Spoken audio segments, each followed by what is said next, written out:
Hey everyone, and welcome to episode 1 of Clash in a Flash podcast. I'm your host, Emerson, Hey guys, what's up? It's your co-host Tuan here. and today we'll be speaking about Clash, its history, and our thoughts on it. Just a disclaimer before we begin, all of these opinions are our own. We are not professional players, coaches, or analysts, so we do not take fault if you end up losing all of your Clash games. We just like playing League, and we play Clash a lot, so thanks for listening. So today we're going to start talking about Riot's original idea of the two-day tournament when they first released Clash, and kind of how that was scrapped and ended up becoming what it is today, which is the 8-team bracket, just like single team or single winner tournament for each day. Yeah, so basically, in case for those who didn't know, back then when Clash originally came out, Riot had this plan of introducing three different types of brackets for Clash. Basically, for the first day, it would consist of 4 teams per bracket. And then on the second day, it would either be 8 or 16 teams, depending on how well you placed in the 4 team bracket. And yeah, and basically how it just got scrapped out. Oh man, to be honest, I sort of wish that they kept it. I felt like the idea was very good, but I think that the way how it was implemented was very poorly done. I don't know if you feel the same way about that. I think that uh, it would be interesting because it would kind of give those winners of the first day like something else to look forward to. Because nowadays, if you just win your first day, or if you win the second day, that's just kind of the end of it. And it's a nice feeling, but it's like if you do just win it, there's like no more competition, and it's only 3 games. So if you just win the 3 games, it's kind of like we did it, and that's it. But with the 2-day bracket or 2-day tournament, you can win the first day, and then you can look forward to the second day where you're fighting against other winners, where you can kind of push yourself even more. I'm not Yeah, sure like how um, hungry people are, I guess. Like if they always feel like if they just keep winning clashes and they're just kind of like, oh, I don't feel like there's competition. I know in our experience, we're not winning every clash, so winning a clash obviously always feels really good.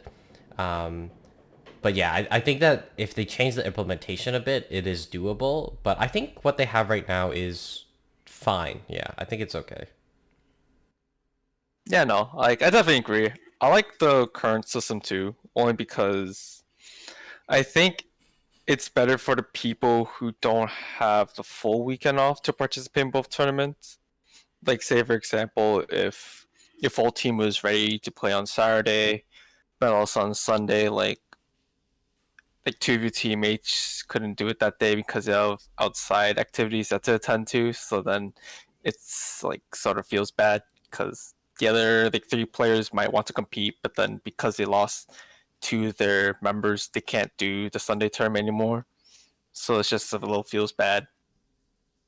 But I guess at the same time, I think Riot could have ways to implement this style, like still have the winners bracket, except just be done differently, not have it all be done in one weekend. Sort of similar to how they have it for esports, like the whole idea how I'll use LCS as an example. Basically, they have like a regular season and they have playoffs. Basically, you can sort of have like that first month be, that regular season, just that regular 18 bracket. And if you win just any of the 18 bracket tournaments, then later down the line, like say for example, maybe next month, it'll be that, playoff slash tournament style bracket where it's 16 teams, and basically all those 16 teams were teams that have won from their 18 bracket respectively. So I think that'll be pretty cool. Yeah, I think that now that I think about it, it's kind of an interesting topic because if you're trying to kind of invest more into it and have kind of users, if you want to call them users, people who are participating in the tournaments to be more invested, this is kind of what you would want to do. But the thing is, there's a lot of people who, as weird as it sounds, are casual Clash players. They kind of just want to play a first day and then that's it. Like whether if they win the first day, then they're cool with just having one and they don't necessarily want to participate in another one with their team, or like yeah, people might be busy. But for those who are quote unquote more hardcore or more competitive, they would definitely look forward to something like this where if they win the first day or first section part of the tournament, and then they can look forward to a more difficult part later on, whether it's like the next month or in the following weekend or whatever.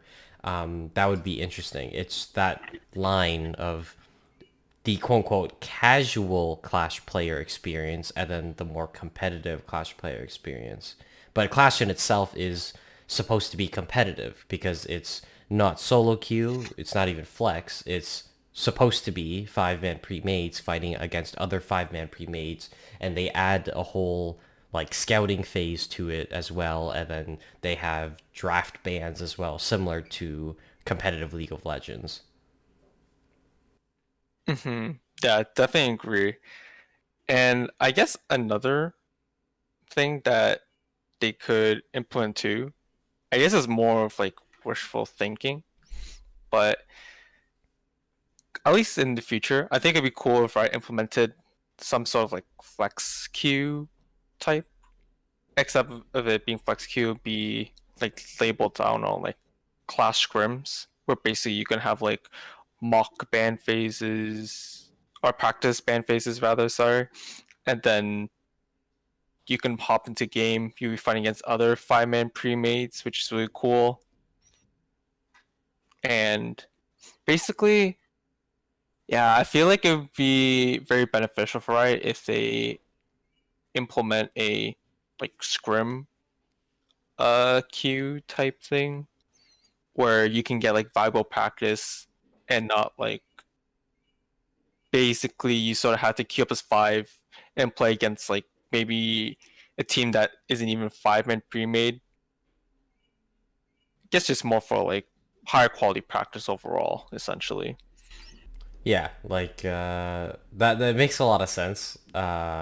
Like for us as a group, an example, myself and Tuan for our Clash team, whether or not we just play five-man norms like with our Clash team or it's a rank flex game, like still the quality of practice is still varying. Sometimes you are lucky and you do fight against a five stack and they are taking the game seriously. Sometimes unfortunately you fight against, I don't know, like a team of three people who are together and then two randos on their teams, and then the two randos aren't really taking it seriously, so the quality of our practice drastically goes down specifically for that game. So having yeah, kind of a scrimmage queue or like where you would basically be seeing like very high like not kind of variation or like more likely to be fighting against another five-man pre-made would be useful and nice, because the only supplementary thing to like ensure quality would literally just be doing in-houses with your own friends. And I know for some people it's already hard enough to find four other people to play a Clash team. Finding nine people, including yourself, to play like scrimmages, it must be really difficult. So having something the right implements where you can do better quality practice would be nice. But when it comes to like a user experience, I definitely don't know if this is something that they'll be looking towards doing very soon. I definitely don't think this is something that's really on their radar or something that's like super important to them, specifically when it comes to Clash. But it is definitely like a quality of life thing. Like it would make it better for Clash users, Clash players that want to get better practice with their team. Yeah, definitely. And oh man, I think there's also another thing they can do, but this sort of just falls under like not class specific, more like in general. I think it'd be really nice if you can have at least one other person with you and go on practice tool. I think that'd be super beneficial because it can help you, do lane phase you can reset if things go like poorly early on and not have to remake the entire game. Instead, you have, a click of a button and it instantly resets the entire map, entire game state, and everything. And yeah, I feel like currently there's a lot of things that Riot can do to improve the way how people can practice for Clash, because I feel like, at least as of right now, the only realistic way of practicing that's not in-house 5v5 customs, it's either you go flex queue and hopefully you're fighting against another 5-man pre-made, either that or you head to normals and you hopefully run into another 5-man who's also taking the game seriously, not running, some janky compositions. And yeah, I just feel like the practice, like I think there could be a lot of things that Riot can implement to, help Clash teams who are sort of wanting to like look to compete at the very highest, basically have that high quality practice. Hmm. Okay, so that's been pretty good. I think we can move on to us speaking about the scouting phase portion of Clash and kind of our opinions on it, our use case of it, and kind of well, we end up using third-party tools in order to scout better. So yeah, I'll throw it to you first, Tuan. Okay, yeah. So in case for the people who don't really use the Riot scouting phase, there's basically three tabs that you can sort of look through to like check out, what the enemy team plays and stuff. Basically, the three tabs is the rank history, the mastery scores, like the five. I believe it's the top five Yeah, highest top mastery five. Yeah. score. Yeah, and then their previous Clash history. And to be honest, at least for us, I don't know. It could be useful for to the listeners out there as well, but I feel like it's just a bunch of like junk. Like maybe the most useful one might be the rank tab because it would sort of indicate that like what roles, positions they play, what is their like favorite champion, air quote unquote, like if they're a one trick pony on a certain champion, or if like they have a very comfort pick for that role. But yeah, as Emerson mentioned earlier, we use third party websites because the third party websites that we use are they provide a lot more valuable information for us when it comes to figuring out what we should ban, what should we prioritize in our drafts, and yeah, basically just have more valuable information from the enemy team. And yeah, basically the third party websites that we use. I don't know if you guys have heard of this one. This is the one that we personally like to use a lot. It's called lolvvv.com.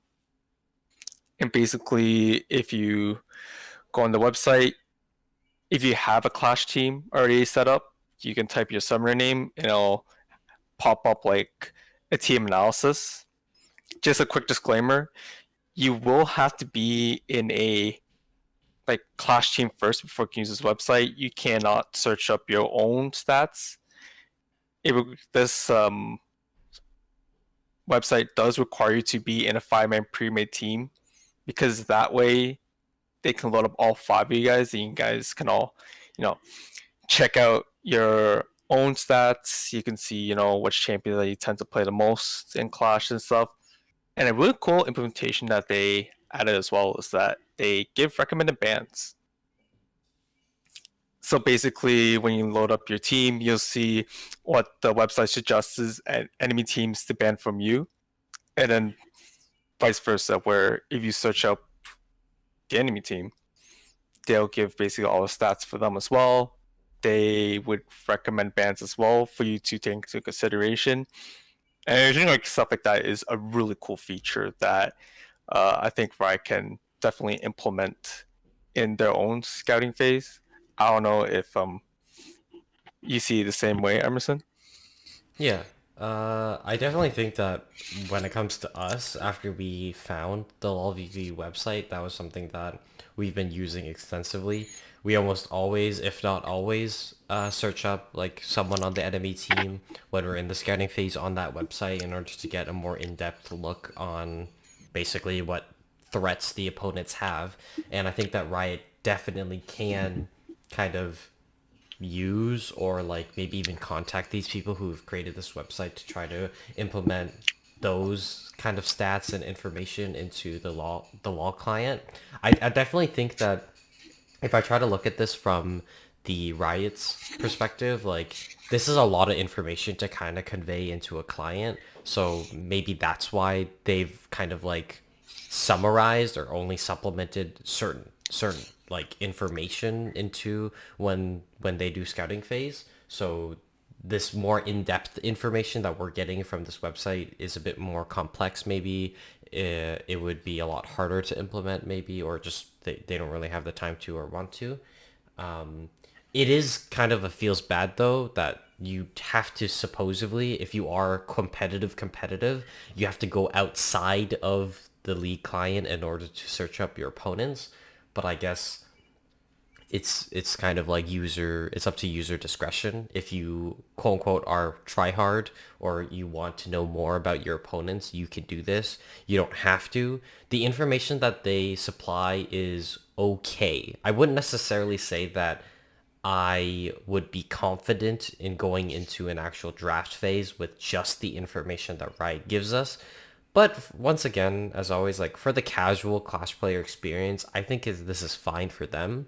But for individuals such as myself and Tuan, I definitely feel like we always information is power. Like knowing more about your opponents is almost always better in any situation. So we always want to know more information. So we would like if Riot gave us more information. But until then, we'll kind of just be using this website. Yeah, I think to add on to the Riot scouting phase, for me personally, some things that I would like to see them change or add to the scouting phase. I feel like at first when they like sort of teased their scouting phase, I was sort of pretty excited, not gonna lie. I thought it was pretty cool that, Riot can lay out this pre-work for us and that like they'll make it easier. And that's not to say that um the current one doesn't help us at all because I think that there are like some really good things that you can get out of it. Like for example, the rank tab. I think the rank tab is very useful since it lets you know if any one of them are like one trick ponies or if like once again they have a very comfort champion they play in a certain role. But then I feel like for the other tabs, like mastery and history, I think they could sort of make changes or remove straight up. Like I don't know if you feel the same way about mastery, but to me, I sort of think mastery is like like I don't feel like you get a lot of information because if anything, because mastery is sort of like accumulated throughout like your entire like league time, like playing league. It doesn't really say if like you plan on playing this champion. Like you can literally have like a million mastery points on I don't know like Master Yi for example, but you just never played it in the last 3 seasons, and you just like just ban played him during like season 6 or something. So that's why to me I feel like the mastery like tab is a bit it's cool to see that they have a lot of experience, but it's will they play it type thing. Yeah, I definitely like I can understand that viewpoint that mastery score does not necessarily equate to current skill. That's kind of a meme within our group anyways that like, oh, this person has high mastery. They're probably not even good at that champion. They just literally spam that champion. But playing a champion a lot to a certain degree does not necessarily mean you are good at them. There are multiple people who are bronze 1 with 7 million mastery score as Ezreal. Like, if you've played that champion that much, arguably you'd kind of expect them to be a higher rank. So I definitely do agree to a certain extent that the mastery score tab doesn't provide the most amount of information or the most useful amount of information. Obviously, there are just straight up one tricks who like that's all they play. So by knowing that this is all they play, it is valuable information. But you would kind of know that because you should see it in their ranked history, right? If they are a Trinda one trick and they have 2 million mastery points as Trinda, and then you also see their Trinda win rate is really high, and they have like 400 games as Trindamir in ranked. Then you'd kind of be able to tell, like, oh, this guy's a Trinda one trick, and he plays a lot of Trinda, and he still plays a lot of Trinda. So we know that that's something that we should be concerned about. But yeah, then that kind of like makes me think. Let's say uh, Riot is able to take away the mastery tab. So you have the rank information and then you have their kind of clash history. What would you want to replace the mastery tab then, Tuan? Mm. I think for me personally, I would replace the mastery tab with if they have a most recent played champions in ranked at least. Because I know this sort of falls under like the rank tab, but I think my biggest concern with the rank tab is that it just shows the top five most champions played overall, not necessarily, the champs that they have recently played. And the reason why I think of implementation is because we can, at least for us, we can sort of see if like, they are following the meta, if that makes sense. Like say for example, if, their mid laner has like lots of ranked games on Ari, for example, but then if you check the more recent rank record, you see him start like spamming calling. It's like ho man, there's spamming calling. This is sort of among us, man. We gotta, dude. Should we consider banning it? And that's why I think that it could work. I think it'd be a good invitation, especially for the people that play like 500 plus rank games, because when you start playing like 500 plus rank games, like your champion um play thing. Play It's rate. yeah, play not play rate, but like the amount of games you put on that champion, like it starts to become, like sort of clogged up, if that makes sense.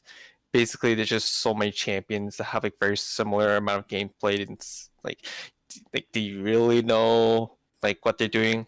Because there are also some people who played ranked who play like multiple positions too.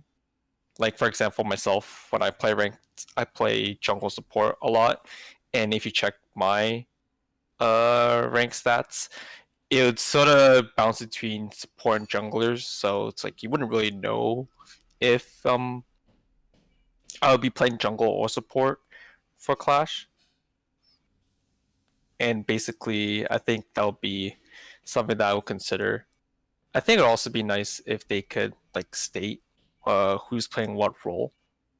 Cause I think that's always like something that we always had to go to a third party website to find out, like who's going where, like, and after if you sort of know which roles are in, then we can start identifying like which champions do they play in that role that we should start taking into account. So yeah, I think those would be like the changes that I would personally make. I don't know if you have different thoughts about them. I think it does make a lot of sense. Like the whole idea that yeah, like people who do play 200, 300, 400, whatever crazy amount number of rank games may at that time, maybe within their first 200 rank game grind, they were only playing like Ari, but then in their like 10 most recent games, they were all Akali, right? But you might not see or might not view that information as valuable in the ranked tab that they have now because you'll just see the 200 Ari games and then you'll just see 10 Akali games like near the bottom. You won't really see that or perceive that as a threat. You'll just say like, oh, this person can play Akali. But then if you had the history and be like, oh, they literally just played 10 Akali games back to back to back to back to back like yesterday or like within the last like week, that information would be useful knowing that this person may be an RE1 trick, but they've also been practicing their Akali, maybe because a lot of people in Clash ban their RE, so then they're using the ranked time to be able to practice a new pick, so that if RE is banned in Clash, they can just play Akali or something. My thoughts on maybe a different tab. Um, I don't know. They would be really hard to implement, but I think for the history section of their past clashes, I guess they already do show everyone's history kind of together. But I think it would be better if they showed it in a, well, I'm just gonna say the word better again, in a better format. Is I would like to see the enemy's clash history, both what they picked and what their enemy team picked, because I think that information would be useful, knowing that, oh, this person plays Ari. But then Ari got taken away from them by the enemy team last time, so this is what they chose when they took it away. Like, knowing how your future opponent reacted to previous, like, their opponents would be interesting to know for the draft phase. Like, it would be really nice to know what your opponent played against. Like, is there a reason why they lost here? Maybe if there's a specific pick that their opponent's team played, or is the reason why they won here because they secured the RE pick or something, for whatever reason. So I think in the history tab, or like just a bigger section, it would be nice to be able to see both the team's full composition that they played in their Clash game, and also the team that they played against full composition. Yeah, I definitely agree now that I think about it because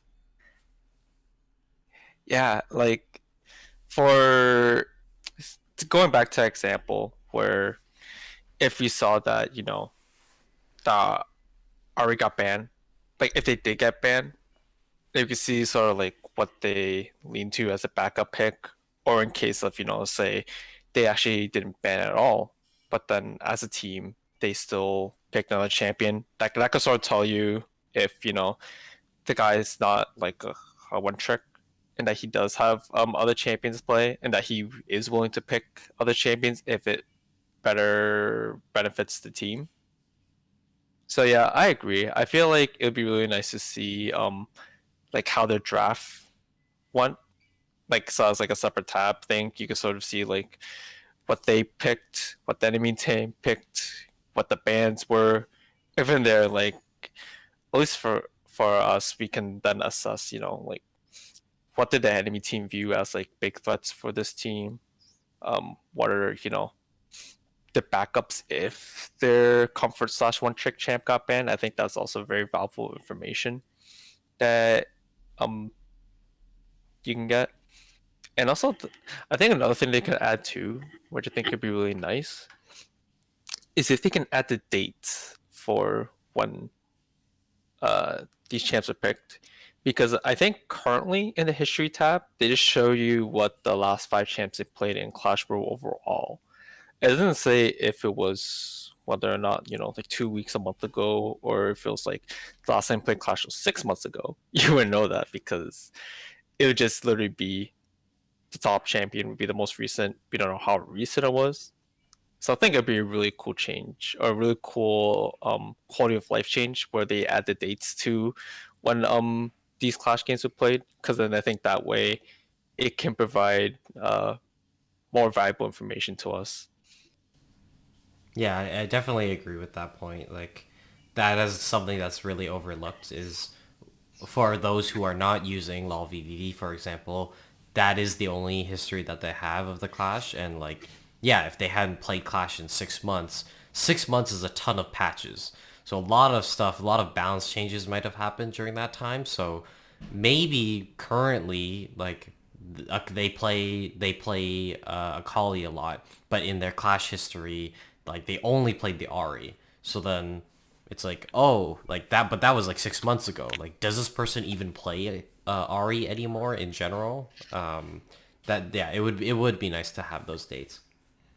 But yeah, we're just gonna move on from this topic now. We're gonna go into the Clash Meta report here because we're nearing the end of our podcast. So for this section, this is kind of myself and Tuan's low elo Clash power picks. Myself and Tuan are when we play Clash, we typically range between tier 3 and tier 2 for our tournaments.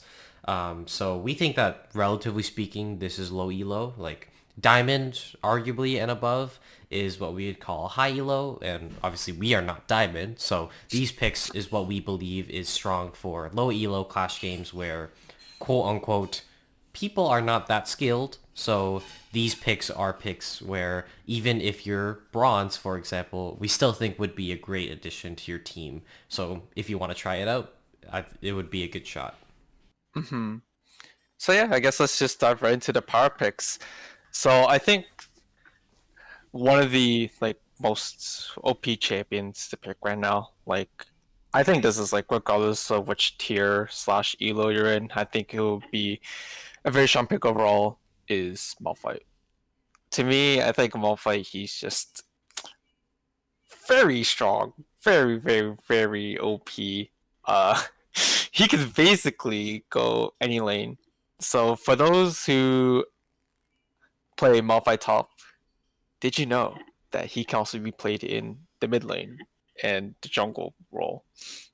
It's very surprising, but it's actually very, very strong. And I highly suggest to those who play mid and jungle to try out Malphite because I think you'd be very shocked to see how good it actually is.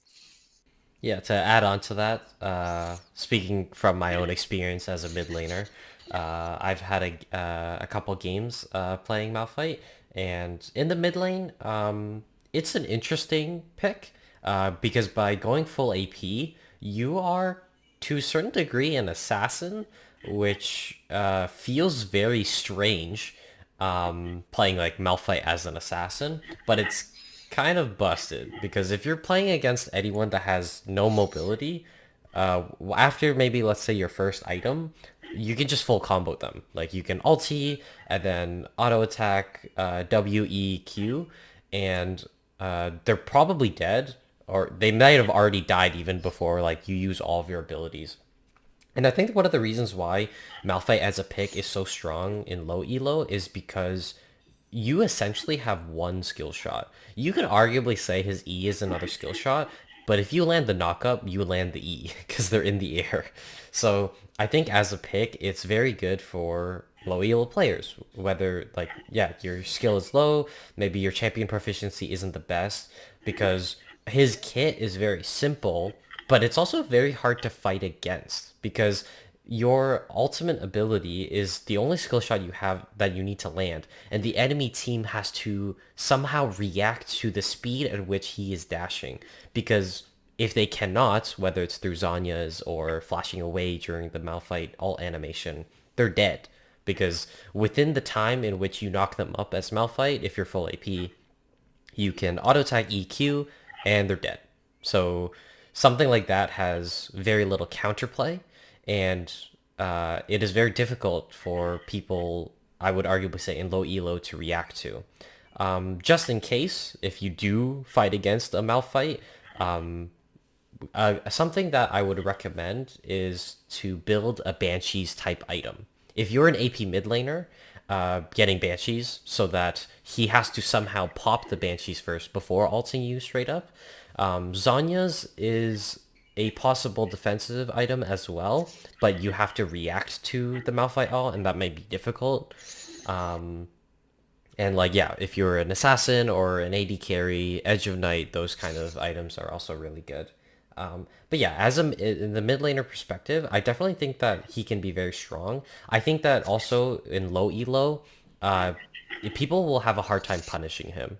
Like I don't think quote unquote people are good enough to punish a pick like it. I don't think Malphite himself has a lot of lane priority, but if your opponent is gonna punish the pick, then you just scale really well because the cooldown on your ultimate can get really low. You can one-shot anyone that you can see that's arguably not a tank. So yeah, in the mid lane role, I definitely see it be very, very useful. Hmm. And just to add a quick point onto that as well. So talking about the Malphite pick from a jungle perspective, his early clears are actually pretty nice. because usually you want to level up your W level 1 to get the bonus on hit damage, and then once you get level 2, you get E. So then you basically have two AoE skills, which is pretty nice when you need to like clear very fast, like for your first path. And the fact that he also has a passive shield, it can help absorb that early game damage that you would normally take from jungle camps is also nice as well. And basically, he has a very surprisingly healthy and pretty like above average clear speed, which makes him like a surprisingly good jungler. And also his ganks are pretty decent too. He does have a slow that's pretty much point click, so it's very hard to miss it. And you basically get bonus movement speed from it as well. And basically, when you hit level 6, you just become even scarier because you have the infamous small fight ulti, which is pretty hard to react to in lower elos. So it's definitely something that you can punish people with. Moving on though, I think another champion that I think is very strong in low elo is MF or Misfortune. I think she is just very in a very good spot right now, considering how lethality ADCs are currently in, and how MF basically has very good laning phase since her her Q. I forgot what her Q is called, but Double up. basically double up. Yeah. Yeah, her double up. It's very good for CSing and punishing or poking the enemy ball lane at the same time. And I think she is just very easy to execute. Like she doesn't have a very uh like her mechanics are very straightforward and it's pretty easy to execute her. Yeah, I would definitely agree. Her skill shots revolve around basically her E and her ulti, and they're both kind of AOE, so it's kind of hard to miss them. And if you're picking MF, realistically, your team should also be picking other champions that have AoE abilities, AoE CC. So as an MF player, your goal is to stay in the backline during a team fight and wait for that opportunity, that like amazing ulti opportunity. Once you get that Jarvan ulti or that Oriana ball, Shockwave, or that Malphite ult, as an MF player, you know, just like, okay, great, now I'm going to drop my ult here and do a ton of damage. Her laning phase, as Tuan said, is also very good. With her double up passive, or sorry, with her strut passive and the use of double up, she can heavily punish people when they're standing near an enemy minion that's really low. Um, Her strut passive itself is really nice because it allows you to return to lane faster and also make rotations faster by just straight up giving you extra base move speed. And yeah, the E is pretty good for trading slash zoning. Like if you are slightly far away from your support and your support makes it engage, you can drop the E on the opponent to slow them to allow you to catch up to them. Or you can, yeah, drop the E and then the ulti if, like, let's say your support's Leona or Nautilus and just, like, did their full combo and then you probably end up wiping the target or at least burning summoners. Yeah, I definitely agree. Moving on, I think following the bot lane power picks, I think a really strong support to play in the lower elos at the moment is Soraka. Mostly because I feel like healing at the moment is pretty OP. And the whole idea that in lower elos, people don't normally get any type of grievous wounds, like whether it's coming from Executioner's Blade or I believe Oblivion Orb now gives grievous wounds. And yeah, generally people don't really build those until like much later on in the game, like the third or fourth item when it's, like 25, 30 minutes. And basically because Soraka has like a global ultimate, if used at a correct time, could definitely turn the tides of any fights to your favor. Yeah, I definitely think that Straka is a really good pick. in low elo because I also think that in low elo, people have a hard time punishing a pick like Soraka. Like the entire thing would just be like you need an all in support or like an all in bot lane in order to punish something like Soraka, and I wouldn't necessarily wholeheartedly believe that. Oh, if the enemy team seems Soraka, then they'll instantly be like, "Oh, we have to kill bot lane," because if we don't kill bot lane, then not only the ADC will scale out of control, but Soraka will scale out of control because the healing that Soraka can provide and her general utility with her silence can be very scary and detrimental in the late game. Soraka is one of the few champions in League that still has a silence, and silences are very useful. Like your league is a game where abilities are almost everything. There are very few champions that are not reliant on their abilities.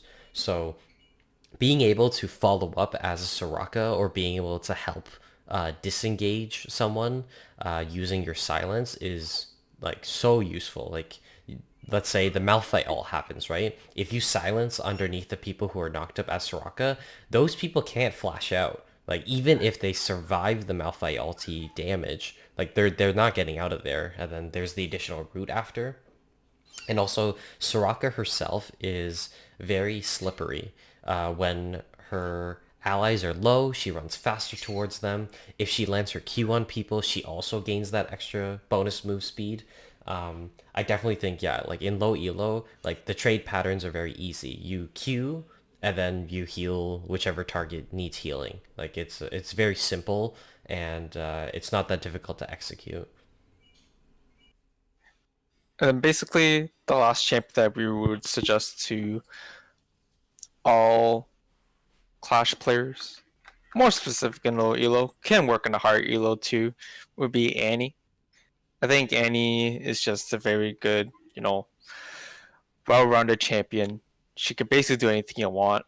She has great burst. She has great team fight presence. She has good wave clear.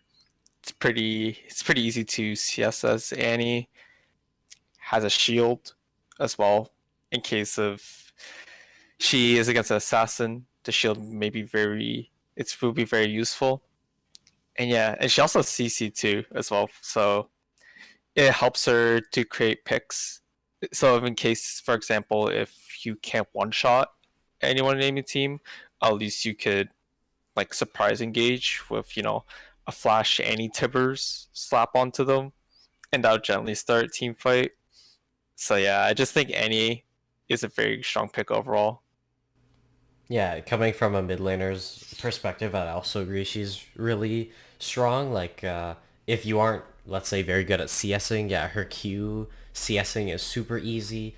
Her laning phase most of the time isn't that bad. Like, her auto attack range is also very high, so if you need to keep your distance from your opponent, like that's also a viable option. They added that change to her E now, where she can actually give her E shield to your allies now. So there's kind of an interesting interaction where the E shield kind of gives that Thormail passive as well. So if your tank or initiator is trying to go in, you can give your molten shield to that initiator to not only speed them up, shield them, but also give them that passive so that if the enemy AD carry is attacking that person, they're also taking damage.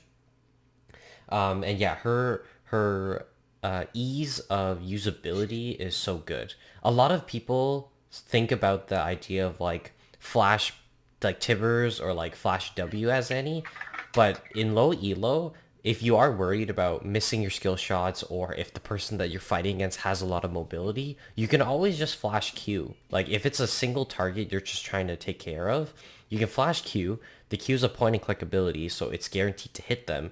And then you can use the rest of your abilities that are skill shots because then you won't miss, right? You flash Q, they're stunned, then you drop the tippers, then W, like that's your full combo, but you can't miss it. Whereas a lot of times, sometimes you'll see someone flash tippers, but maybe they're off by a little bit, or maybe they didn't hit like the specific group or clump of people that they need to. I think in the situation though, where if you're just following up on your team as the anti player, like if there is that Malphite all or that J4 all and they're all stuck there, then yeah, like if you flash Tibbers, like the chances of you actually missing are very low. But in this use case of it being low elo, and let's say this is your first time playing Annie or relative first 5 games, if you just flash Q, like you're not gonna miss that. Like you should be fine there. Hmm. Yeah, I think Annie overall is just a very strong champion. I also think she's very easy to pick up too. So if you're someone who wants to learn how to play Annie for your upcoming clash, I think she is a very easy champion to like basically get her combos down, sort of like iron her laning phase, and basically very easy to team fight with. So yeah, very good pick for Clash. And cool. So that concludes our first episode of Clash in the Flash podcast. Thank you so much for joining us. Yeah, I hope you liked it. I hope you join us next time. And as always, I'm your host, Emerson, And I'm your co-host Tuan. and we'll see you around. Thanks for listening.